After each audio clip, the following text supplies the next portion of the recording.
Hello users, I am Shivani Jain and welcome back to our YouTube channel Financial Update। इस video में हम GST council की जो 50th meeting हुई थी उसमें क्या क्या रिकमेंडेशन हुए हैं, जीएसटी काउंसिल ने क्या रिकमेंड किया है उसके बारे में हम बात करेंगे। इसमें अभी सबसे ज़्यादा ट्विटर पर ये ट्रेंडिंग हो रहा है कि casino, horse racing and online gaming में जो पहले जीएसटी से बाहर थे अब उनको जीएसटी में ले लिया गया है और जीएसटी में लेने के बाद इस पे 28% फेस वैल्यू पर टैक्स लगाया जाएगा। इसके अलावा जीएसटी ने बहुत सारी चीज़ें रिकमेंड की है, उसमें एक अपीलेट ट्रिब्यूनल को भी अपॉइंट करने का फैसला लिया है। ये इसकी डेट भी आ चुकी है, ये 1 अगस्त 2023 से इफेक्टिव होगा। इसके अलावा आईजीएसटी से एग्जेम्पशन मिली है, वो किस चीज़ों में मिली है उसमें है जैसे जो कैंसर ट्रीटमेंट है या कोई स्पेशल मेडिकल पर्पस के लिए अगर कोई मेडिसिन काम आती है उन पे आईजीएसटी को एग्जेम्प्ट कर दिया गया है। ये जीएसटी काउंसिल ने अभी रिकमेंड किया है। इसके अलावा 18% से 5% तक रेट कर दिए गए हैं। कहीं कहीं पे जहाँ 18% होते थे वहाँ 5%। उसमें किस किस चीज़ों पे किए हैं? Uncooked, unfried and extruded snack plates, fish soluble paste, LD slag and imitation zari thread, इन पर 18% की बजाय 5% तक रेट कर दिया गया है। जीएसटी काउंसिल ने और भी बहुत सारे मेजर्स और कंप्लायंस लाए हैं जीएसटी में, उसके बारे में हम आगे बात करेंगे। इसमें जीएसटी में जो जैसा मैंने पहले आपको बताया कि जो 5% वाली चीज़ थी वो कि 18% से 5% कर दिया गया है। इसके अलावा जो डिसीज़ वाली चीज़ थी वो वापस रिपीट हुई है। इसके अलावा जो थ्रेड या यार्न है उस पर 12% से 5% रेट कर दिया गया है। ये जितनी भी चीज़ें हैं ये सभी जीएसटी ने अभी रिकमेंड की है। ये जब नोटिफिकेशन आएगा तब ये एप्लीकेबल होगा। इसके अलावा जीएसटी में रेट रिड्यूस हुआ है LD slag from 18% to 5% to encourage better utilisation of the product and for protection of environment. इसके अलावा ट्रॉमा, स्पाइन इम्प्लांट, इसके लिए 18 जुलाई 2022 से पहले उसे रेगुलराइज कर दिया जाएगा। फिर फिश सॉलेबल पेस्ट ये 18% से 5% हो चुका है, ये हमने पहले ही देख लिया। इसके अलावा डेसिसिएटेड कोकोनट, इसको 1 जुलाई 2017 से 27 जुलाई 2017 को जो पहले एज इज़ बेसिस था उसको रेगुलराइज कर दिया गया है। उसके अलावा पान मसाला, टोबैको प्रोडक्ट ये लीगली रिटेल सेल प्राइस पर सेलेबल नहीं थे, अब उन्हें भी कंपनसेशन सेस लगाकर रेगुलराइज कर दिया जाएगा। इसके अलावा गोल्ड, सिल्वर या प्लेटिनियम, इनके लिए जो इंपोर्ट में आईजीएसटी एग्जेम्पशन किया जाएगा। इसके अलावा आरबीएल और आईसीबीसी बैंक की लिस्ट में प्लेटिनियम, गोल्ड और silver and update the list of bank entity eligible for such IGST exemption for foreign trade policy. इसके अलावा फॉरेन ट्रेड पॉलिसी में भी बहुत सारी कुछ नई चीज़ें आई हैं, कुछ नोटिफिकेशंस में चेंजेस हुआ है, वो सब भी इसमें रिकमेंड किया गया है। GST on plates and cups made of areca leaves prior to 1 October 2019 उसको रेगुलराइज किया गया है।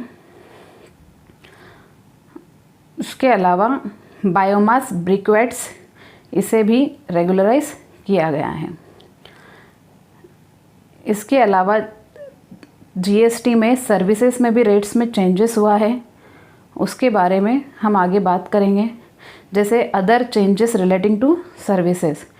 अब यहाँ पर फर्स्ट पॉइंट है सर्विसेज में जो गुड्स ट्रांसपोर्ट एजेंसी थी उनको एक डिक्लेरेशन फाइल करना पड़ता था कि वो रिवर्स चार्ज मैकेनिज्म में टैक्स पे नहीं करेंगे, वो फॉरवर्ड चार्ज मैकेनिज्म में टैक्स पे करेंगे। लेकिन अब से ये चेंज कर दिया गया है। अब उनको एवरी ईयर ये फ़ाइल करने की ज़रूरत नहीं है। जिस टाइम पे उनने फ़ाइल किया है हम ये मान लेंगे कि ये फॉरवर्ड चार्ज मैकेनिज्म में पे करेंगे और हर साल ये इसी में पे करेंगे जब तक वो डिक्लेयर नहीं कर देते कि उन्हें रिवर्स चार्ज मैकेनिज्म में पे करना है। अब फॉरवर्ड चार्ज मैकेनिज्म में पे करने के लिए उन्हें ऑप्शन ऑप्ट करना होता था। पहले इसके लिए 15 मार्च डेट हुआ करती थी, अब 15 मार्च से इसे 1 जनवरी डेट कर दिया गया है और इसका जो एंड डेट है उसे 31 मार्च कर दिया गया है। इसके बाद जो डायरेक्टर होते थे कंपनी के, वो अपनी प्राइवेट या पर्सनल कैपेसिटी में अगर कोई सप्लाई ऑफ सर्विस करते हैं और वो by way of renting of immovable property के लिए करते हैं और वो कंपनी और बॉडी कॉरपोरेट को करते थे, तो वो आरसीएम में चार्जेबल नहीं होगा। इसके अलावा सिनेमा हॉल है, supply of food and beverages in cinema halls is taxable as a restaurant services as along they are supplied by way of as a part of services। लेकिन सब and B इसमें point था supplied independently of the cinema exhibition service where the sale of a cinema ticket and supply of food and beverages are clubbed together and such bundled supply satisfy the test of composite supply। इसका मतलब कि अगर cinema ticket है तो इसी वजह से वो फूड और बेवरेजेस भी सेल कर पा रहे हैं, तो अगर वो उन्हें सेल कर पा रहे हैं तो इसे मान लिया जाएगा कि जो सिनेमा टिकट है वो प्रिंसिपल सप्लाई है और इसके अंदर बाकी जो सारी चीज़ें हैं ये सब कंपोजिट सप्लाई की वजह से एक साथ प्रिंसिपल सप्लाई में ही बंडल्ड हो चुकी हैं। तो इस पर रेट वही एप्लीकेबल होगा जो सिनेमा पर एप्लीकेबल होता है। Casino, race horses, online gaming, ये जो जीएसटी के बाहर था अब इसको जीएसटी में ले लिया गया है। अब ऑनलाइन गेमिंग, हॉर्स रेसिंग उसे शेड्यूल 3 में एज ए एक्शनेबल क्लेम माना जाएगा। फिर casino, horse racing and online gaming इसको यूनिफॉर्म रेट से 28% से टैक्सेबल किया जाएगा और ये फेस वैल्यू पर लगाया जाएगा। ये अभी जीएसटी काउंसिल ने इस चीज़ को रिकमेंड किया है। जब नोटिफिकेशन आएगा तब से ये एप्लीकेबल हो जाएगा। Measures for facilitation of trade, इसमें अपीलेट ट्रिब्यूनल को अपॉइंट करने की बात कही गई है कि अब से जीएसटी के लिए भी एक अपीलेट ट्रिब्यूनल अपॉइंट होगा और वो 1 अगस्त 2023 से इफेक्टिव होगा। इसके बाद एनुअल रिटर्न के लिए बात की गई है कि पहले एनुअल रिटर्न किन किन लोगों को फाइल करना नहीं होता था, क्या वो आगे भी ऐसे कंटिन्यू रहेगा? तो उसके लिए एनुअल रिटर्न फाइनेंशियल ईयर 22-23 के लिए बताया गया है कि फॉर्म जीएसटीआर 9 और फॉर्म जीएसटीआर 9C कंटिन्यू रहेगा। जैसे पहले 2 करोड़ तक के टर्नओवर वालों को रिटर्न फाइल नहीं करना होता था, अब आगे भी ऐसा ही होगा कि फाइनेंशियल ईयर 22-23 के लिए एनुअल रिटर्न जो फॉर्म जीएसटीआर 9 और 9C में फाइल होता है वो उन्हें फाइल नहीं करना होगा। इसके अलावा एक सर्कुलर के थ्रू क्लैरिफाई किया है कि input service distributor mechanism is not mandatory for distribution of input tax credit of a common input services procured from third party. इसमें internally generated service provided by one distinct person to another distinct person. The council has also recommended that amendment that may be made in GST law to make ISD mechanism mandatory prospectively। इसका मतलब ये retrospectively applicable नहीं होगा, जो भी होगा वो सब बाद के हिसाब से होगा।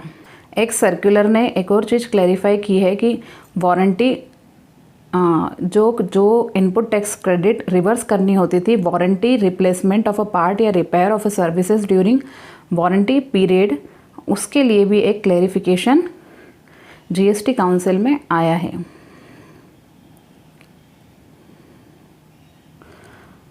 नेक्स्ट है circular to be issued to clarify various refund related issues. इसमें फॉर्म जीएसटीआर 2B का एक इम्पॉर्टेंट रोल है, क्योंकि जो भी रिफंड इशू होंगे उसमें फॉर्म जीएसटीआर 2B से रिबेट मैच की जाएगी। फिर मैच करने के बाद सेट टैक्स पीरियड और एनी टैक्स पीरियड की भी हो सकती है। इसके अलावा एडजस्टेड टोटल टर्नओवर कैलकुलेट करेंगे एक्सपोर्ट गुड्स के केस में और उसके बाद रिफ़ंड को एडमिसिबल किया जाएगा। फिर टीसीएस लायबिलिटी के लिए बताया है कि टीसीएस लायबिलिटी जो मल्टीपल ईसी हो मल्टीपल ECO है, जो ई कॉमर्स ऑपरेटर्स हैं, उनको single transaction of a supply of goods और सर्विस इन्वॉल्व होगी। इसके बाद नेक्स्ट बताया है क्लॉज F ऑफ रूल 46। इसमें पहले ऐसा था कि अपने को पूरी डिटेल देनी होती थी, लेकिन अब इसे अमेंड करके only name of the state of the recipient ही देना होगा। ये किसके लिए है? जो ECO है या फिर जो OIDAR के थ्रू सर्विसेज प्रोवाइड करते हैं, और वो किसे प्रोवाइड करते हैं? अनरजिस्टर्ड रिसिपिएंट को। तो उनको ई इनवॉइस बनाने के लिए पूरा नेम या full address of the recipient लिखने की ज़रूरत नहीं है। इसके बाद issuance of the following circulars in order to remove ambiguity and legal disputes on various issues, thus benefiting taxpayer at large। इसके बाद नेक्स्ट पॉइंट में ई इनवॉइस के लिए ही बताया है कि supply made to the government department, उसके लिए और इस्टेब्लिशमेंट या फिर government agencies, local authorities, PSU etcetera registered solely for the purpose of the TDS। अगर ये TDS के लिए ही रजिस्टर्ड हुए हैं और उनका टर्नओवर प्रिस्क्राइब थ्रेशोल्ड लिमिट से ज़्यादा है तो उन्हें ई इनवॉइस इशू करना ज़रूरी होगा। इसके बाद जो इंटरेस्ट का कैलकुलेशन भी होगा तो वो IGST, CGST और SGST के टोटल अमाउंट को बेस मानकर उस पर इनपुट टैक्स क्रेडिट या फिर जो भी अगर उसका रिफ़ंड या कुछ भी है या इंटरेस्ट है तो वो टोटल अमाउंट पर जो इलेक्ट्रॉनिक कैश लेजर में शो हो रहा है उसके बेसिस पर कैलकुलेट होगा। इसके अलावा जो होल्डिंग सब्सिडरी है उनके रिलेशन में बताया गया है कि mayor holding of securities of a subsidiary company by a holding company, अगर किसी होल्डिंग कंपनी ने सब्सिडरी कंपनी की सिक्योरिटीज़ को होल्ड कर रखा है तो उसे सप्लाई ऑफ सर्विस नहीं माना जाएगा और ये GST के अंडर टैक्स नहीं होगा। इसके बाद एक इम्पॉर्टेंट क्लैरिफिकेशन आया है इसमें 3B फॉर्म GSTR 2 है ड्यूरिंग फाइनेंशियल ईयर 2017 और 18 and 2018-19 to provide further relief to the taxpayer. The council recommended for further issuance of a circular to provide for similar procedure for verification of a input tax credit in case involving difference in input tax credit availed in form 3B vis-a-vis that available as per form GSTR 2A during the period 1/4/2019 to 31/12/2021। फिर special procedures applicable होगी ट्रान 1 और ट्रान 2 के claims के लिए for the registered person and file in pursuance of directions of honourable Supreme Court in case of a Union of India versus Filco Trade Centre Private Limited. Next point में rule 1081 and rule 1091 of CGST rules 2017 to be amended to provide for manual filing of appeal under specified circumstances. इसके बाद amnesty schemes में date को extend कर दिया गया है। जो फॉर्म GSTR 4, GSTR 9 और फॉर्म GSTR 10 रिटर्न्स या फिर revocation of cancellation of registration and deemed withdrawal of assessment orders, इनके लिए डेट को 31 अगस्त कर दिया गया है, 31 अगस्त 2023। इसके अलावा जो मणिपुर के स्टेट के रजिस्टर्ड पर्सन हैं उनके लिए काउंसिल ने रिकमेंड किया है कि उनकी due date for filing of form GSTR 1, form GSTR 3B और फॉर्म GSTR 7 जो अप्रैल मई जून 2023 की थी उसके लिए लास्ट डेट 31 जुलाई 2023 कर दी गई है।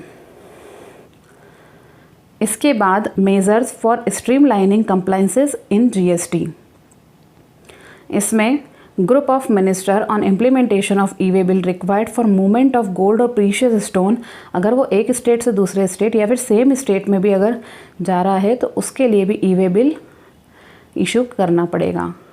फिर group of ministry on capacity based taxation and special composition scheme, इसमें बताया गया है इसमें नोटिफिकेशन के through prescribe a special procedure और पेनल्टी के लिए भी इसमें कुछ इंसर्शन किया गया है for the registration of machine by such manufacturer, special penalty for non registration of machines by manufacturers।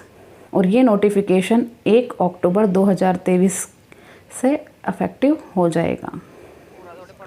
इसके बाद नेक्स्ट है amendment in CGST rules regarding registration to strengthen the registration process and to effectively deal with the means of fake and fraudulent registration in GST।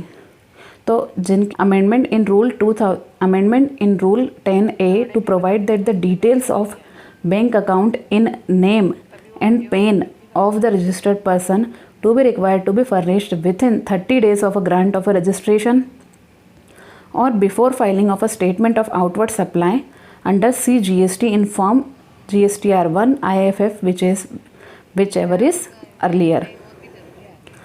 Amendment in Rule 21A 2A to provide for a system-based suspension of the registration in respect of such registered person who do not furnish the detail of a valid bank under Rule 10A with the time period prescribed under the said rule।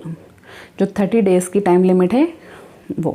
Insertion of third proviso to provide automatic revocation of such system-based suspension upon compliance with the provision of 10A।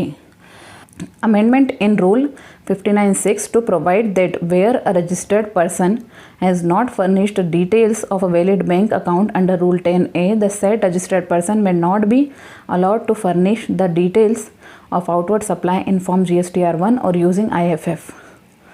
Amendment in Rule 9 and Rule 25 to do away with the requirement that the physical verification of a business premises is to be conducted in the presence of the applicant and also to provide for a physical verification in high risk cases even where Aadhaar has been authenticated।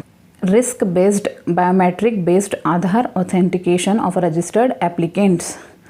Next है procedure for recovery of tax और interest. उसके लिए form GSTR1, form GSTR3B और rule 142B और form GST DRC 01D इसमें tax और interest से related rule prescribe किए गए हैं। नेक्स्ट है mechanism to deal with the difference in ITC form GSTR2B and form GSTR3B। इसमें अगर कोई डिफरेंस आता है तो डिफरेंस के लिए फॉर्म DRC 01C को इंसर्ट किया जाएगा और this will help in reducing ITC mismatch and misuse of ITC facility in GST। To improve discipline in filing of annual return form GSTR 3A to be amended to provide the issuance of notice to the registered tax payers for their failure to furnish annual return in form GSTR 9 और GSTR 9A by due date। Rule 64 and form GSTR 5A is required to be amended in OIDR services and details of supply made to the registered person in India in his return in form GSTR 5A। This will help in tracking due payment of a tax on reverse charge basis by such registered person in India in respect of a supply received from OIDR service providers। Insert एक rule insert हुआ है prescribe that the value of supply of goods from a duty free shops at arrival terminal in international airports to the incoming passenger to be included in the value of exempt supplies for the purpose of a reversal of input tax credit। फिर next है compounding amount of various offences. इसके बाद है एक नया rule insert हुआ है to provide for manner and conditions of consent based sharing of information of a registered person available on the common portal with other system. The council has also recommended issuance of a notification account aggregator as the system with which information is to be shared by the common portal. Next है insertion of a rule clarify the place of a supply in respect of a supply of goods to the unregistered person के case में place of supply के लिए एक नया rule insert हुआ है। Next है state level coordination committee comprising of GST officers from both state and central GST administrators for knowledge sharing on GST matters and coordinated efforts towards administrative and preventive measures. इसके बाद group of minister on IT system reform was also discussed by the council to measures curb fraud in GST through system-based measure for strengthening registration process in GST, more use of a third-party data for risk management and controlling flow of quick input tax credit down the supply chain। और ये जो भी recommendation है, ये जो भी release हुए हैं, ये सभी को समझ आ जाए, इसीलिए ये सिंपल लैंग्वेज में इशू हैं ताकि स्टेक होल्डर के लिए भी बेनिफिशियल रहे, अंडरस्टैंडेबल रहे। इसके अलावा ये जो सर्कुलर रिकमेंड हुए हैं, ये किसी सर्कुलर नोटिफिकेशन या लॉ अमेंडमेंट के through force of law affect कर दिए जाएंगे, मतलब इन्हें इफ़ेक्टिव कर दिया जाएगा। अभी सिर्फ ये GST काउंसिल ने 50th मीटिंग में इसे रिकमेंड किया है। रिकमेंड करने के बाद एक सर्कुलर या फिर नोटिफिकेशन या लॉ अमेंडमेंट्स के थ्रू इसे इफ़ेक्टिव कर दिया जाएगा। होप करती हूँ कि मैं आपको अच्छे से समझा पाई हूँ और आपको कुछ नई अपडेट दे पाई हूँ।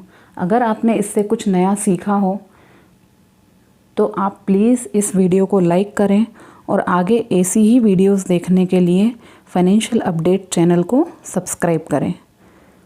और अगर कोई क्वेरी हो तो कमेंट सेक्शन में कमेंट करके पूछ सकते हैं। Thank you.